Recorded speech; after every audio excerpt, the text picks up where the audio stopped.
I couldn't raise my arm higher than shoulder level. Like even getting my arm on a desk was problematic. Number one, I wanted to just get back to being functional, being able to work and being able to go food shopping and put stuff in the pantry and just day-to-day stuff. Every time I came back for follow-up visits and stuff like that, I told myself that one day I would swim from Alcatraz to Aquatic Park.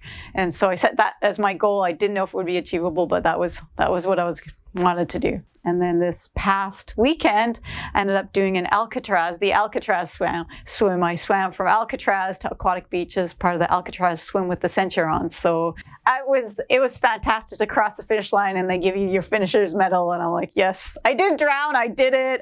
All those hours of physio and the surgery, it was all worth it. It was all worth it.